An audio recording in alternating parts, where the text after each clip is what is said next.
कमरे का सच। सुमित को पुराने घर हमेशा से आकर्षित करते थे। उसे पुराने घरों में बसी कहानियों की खुशबू अच्छी लगती थी। जब उसे शहर के एक पुराने मोहल्ले में कम किराए पर एक बड़ा कमरा मिला तो उसने बिना देर किए ले लिया। घर में दाखिल होते ही उसे लगा जैसे दीवारें उससे कुछ कहना चाह रही हों। लकड़ी की छतें, खिड़की पर जंग लगे कुंडे और कोनों में जाले, सब कुछ उसे किसी भूली बिसरी कहानी में खींच रहा था। पहली रात जब सुमित बिस्तर पर लेटा, खिड़की से आती हवा में हल्की सी बासी महक थी। उसने नजरअंदाज कर दिया, लेकिन रात के करीब 2 बजे उसकी नींद खुल गई। उसे ऐसा लगा जैसे कोई उसके कमरे में चल रहा हो। उसने लाइट जलाई, पर कमरा खाली था। वह खुद को समझाने लगा, शायद सपना होगा। दूसरी रात फिर वही हुआ। इस बार उसे अपने बिस्तर के पास किसी की सांसों की गर्माहट महसूस हुई। डर के मारे वह हिल भी नहीं सका। धीरे धीरे उसे एक लड़की की हल्की हंसी सुनाई दी। सुमित का दिल जोर से धड़कने लगा। उसने हिम्मत करके आवाज लगाई, कौन है? कोई जवाब नहीं आया।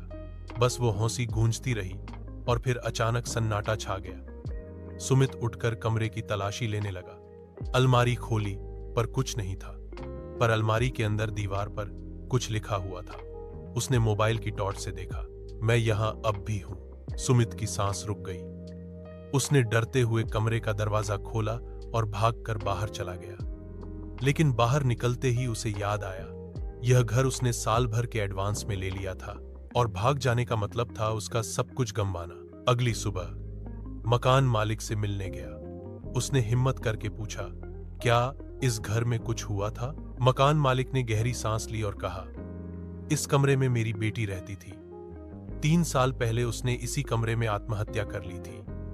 लोग कहते हैं उसकी आत्मा अब भी वहां है। सुमित का गला सूख गया। उसने कमरे की चाबी वापस करने की कोशिश की, पर मकान मालिक ने मना कर दिया। अगर उसकी आत्मा को चैन चाहिए तो उसे किसी की दोस्ती चाहिए।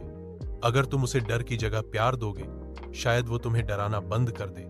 सुमित वापस कमरे में लौटा। रात को जब फिर वही हंसी सुनाई दी, इस बार सुमित ने आंखें बंद कर लीं और कहा, अगर तुम यहां हो तो तुम्हें दोस्त की जरूरत है। मैं डरूंगा नहीं। धीरे धीरे कमरे की ठंडक गर्माहट में बदलने लगी।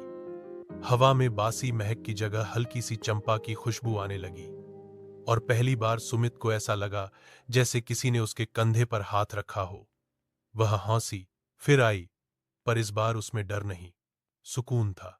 उस दिन के बाद वह कमरे में चैन से सोने लगा। लोग कहते हैं कुछ आत्माएं बस यह चाहती हैं कि कोई उन्हें सुने, और जब कोई उन्हें सुन लेता है तो वे चैन पा जाती हैं।